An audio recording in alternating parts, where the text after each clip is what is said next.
Big Bang is the description of Shiva. Shakti came, he woke up and he rolled. We have invented things which don't exist and made it real. Scientists are wondering, is existence really there or not? They will never know if they don't give up their present ways of exploration.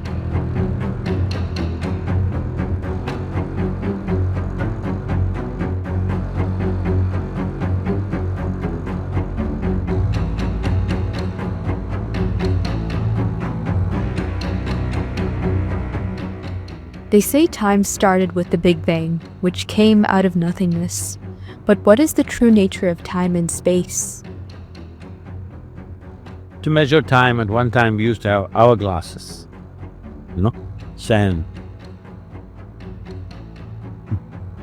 That was like the Mayan calendar. It would run out of sand at some point. 2012, poof. Then they don't know what to do. Then we understood the limitation of something moving from one place to another, and we set up these clocks, which are cyclical. We understood once it's a cycle, we can keep it going forever and ever, at least ever in our context. In terms of human life context, ever. We still have grandfather clocks, though the grandfathers are dead, the clocks are still on, still working, isn't it? Grandfather stopped ticking long ago, but his clock is still ticking. So we understood the durability, the endurance of a cycle. So we shifted the clock from dropping sand to… So we are almost sometimes talking about perpetual clocks these days. Solar-powered clocks and other things are supposed to be perpetual. Nothing is perpetual. Perpetual compared to the human lifespan, yes. So when you said the Big Bang, Paul Reinhardt, who wrote a very popular book in science today, titled his book as Endless Universe. Always, the Indian way of looking at things always said, existence is an ever-expanding existence. It is endless not because it's endless, because it's ever-expanding. It's expanding beyond your comprehension, faster than your comprehension. So, it is an ever-expanding universe. An ever-expanding universe is an endless universe. So, you always see that symbol of cosmos behind Shiva's head and all these things, even this, you see, that's spreading like a ripple, because this is the symbol of the cosmos spreading endlessly, but generally in this cycle.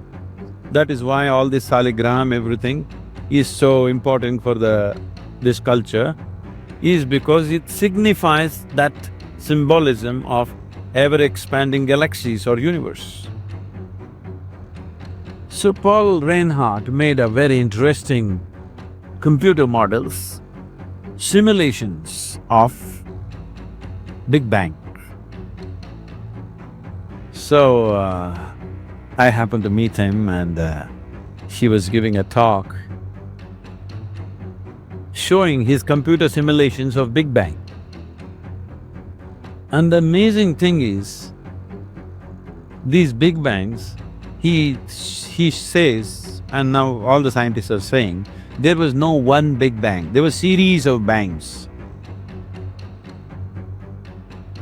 We had a long chat, about 5.5 hours.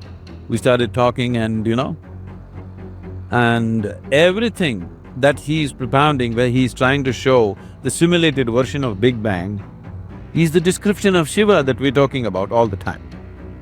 It's incredible. And he said it's a series of bangs, not a single bang. So I asked him a simple question. So if it's a series of bangs, could it be a roar? See, if you take off the silencer for a motorcycle or a car, it won't do brrr, it'll do tap, tap, tap, tap, tap. Big bangs are happening. This is how an engine is working, the internal combustion engine is firing. When you throttle up, it fires so rapidly, it feels like a roar. But actually it's bang, bang, bang, bang, bang. That's how the engine is going. So I said, if there are lots of bangs, could it be a roar? Then he made a whole scientific mathematic calculations on his computer and calculated the period of time in which these bangs could have happened. And he said, well, it could be a roar. I never thought like this, but according to my numbers, yes, I don't know numbers, I can barely count my fingers, okay? He produced all kinds of calculations and said, yes, it could be a roar. Then I told him, do you know, in our culture, in the Indian way of life, particularly in the yogic system, we always said everything was still, primordial, absolutely still. Then Shakti came. This is right now what they're saying in physics is, in vacuum state, if you give some electromagnetic forces, not inside, outside, let's say there is a chamber in vacuum, absolute vacuum condition, if you apply some electromagnetic forces here, not inside, outside, immediately here, virtual protons and neutrons will happen. So right now they're saying this is how the creation started. There was absolute stillness, nothingness, which we call Shiva. Shiva means that which is not. Everything was that which is not. Then Shakti started coming and playing here, and he woke up and he roared. So his first form we called is a Rudra. The word Rudra literally means a roarer. For the first time he roared. When he roared, he took the form of a linga, an ellipsoid. This is Shiva Puran. This is what the physicists are saying today. He is saying it's a series of bangs, it is a roar. When he roared, series of ellipsoid forms happened, and around every ellipsoid form, some particles started gathering and multiple galaxies happened. This is what modern physics is saying. So this is pertaining to only material and space. So where does time fit in? Where does time come from? Time doesn't exist. It is only because your conscious mind wants to compartmentalize everything. The nature of the intellect is, if it doesn't cut something, it cannot understand anything, isn't it? If the very basis of your intellect is, it is like a scalpel which cuts open everything. Only if it cuts, it will know, otherwise it will not know. So because we have developed modern science through an intellectual process, our way of knowing is always dissection, isn't it? If we want to understand you, we'll dissect you. Can we know where your creative power is by opening up your brain or by opening up your body? It will not happen. But that is the way we will try to find out, because that is the reason why modern science with its physical means comes to a dead end at a certain point. This happened a few years ago, many years ago. I never subject myself to such indignities anymore. I was with a group of people and they said, we want to test your gamma waves. I did not know I have gamma waves in me. They said, no, you have gamma waves in your brain, we want to measure this. I said, okay. Because I was obligated to them for something and I said, okay.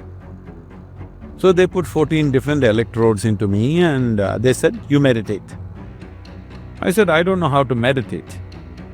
They said, why you teach everybody meditation, you don't know? I said, I don't know how to meditate, I teach people, but I don't know. And they asked, okay, what can you do? I said, if you want, I can sit still. Then they discussed and they said, okay. I just sat still.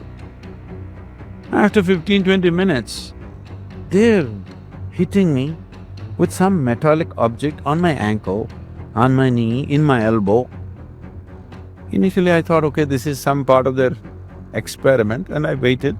Then it became more and more persistent and very painful.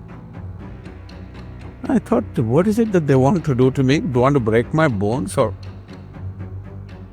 if they wanted me to come out, if they just say, open your eyes, I would open my eyes. I'm fully alert and conscious.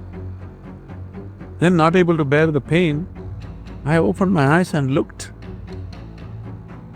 They were all giving me a weird look. They looked at me like this.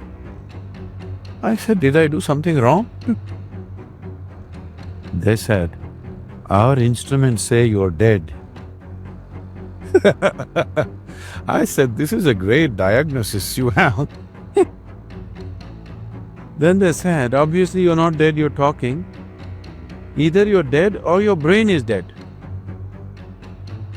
And I said, the second one is too insulting. I'll take the first one. I don't mind being dead. I'm alive enough. So if you think I'm dead, I'm fine. Why I'm saying this is, you are trying to enter every space in creation through physical means. It stops somewhere and you're unwilling to admit it. But for the first time, a large percentage of the responsible scientific community is clearly saying universe is endless. And they're also saying we will never know the nature of creation. Not that we do not know, we will never know. They will never know if they don't give up their present ways of exploration. So we've always seen creation as a beginningless thing. Is it just a convenient philosophy? No, because it is beginningless. Because as you realized, an hourglass working as a clock is not practical, way back creation realized. Working this way is not practical, so it works in cycles. Whatever is in cycle is beginningless, isn't it? Where is the beginning point for a circle, you tell me? Wherever you are standing right now, that is the beginning point for you. Because you started counting from 2000 or whatever, and now you think this is 2009. This is just your nonsense. This is just human nonsense, isn't it? 2009, 2010, 2012, this is all just human nonsense. There is no existential basis for this. Yes, so time, though people are trying to always talk time and space, time has no existential basis. I do not know whether science, physical sciences would ever dare to venture into this in near future, but someday they will have to admit it, that time has no existential basis, it is just human nonsense. Space also has no existential basis. See, both time and space, you can stretch them out and make them as wide as galaxy, as long as light years, or you can roll them down all here in a point, or into nothingness. You can obliterate it into nothingness.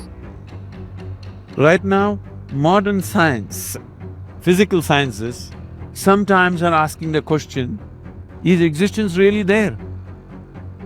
How is that for you? You're here, I'm here, we're experimenting, we got laboratories, and the results are going in a direction where scientists are wondering, is existence really there or not? When somebody says existence is relative happening, it's only relative, it's not absolute. Now there is a question whether it's there or not, isn't it? I happen to be in the home school. These 8-9-year-old boys, they come up to me and ask, Sadhguru, is life real or is it a dream? Their words were, is life true or is it a dream? And whoa, 8-year-old kids asking me, is life true or is it a dream? So I looked at them, then I said, see, life is a dream, but the dream is true.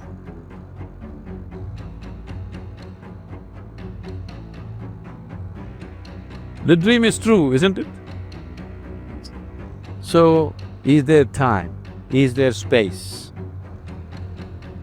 You are asking this question from a logical perspective.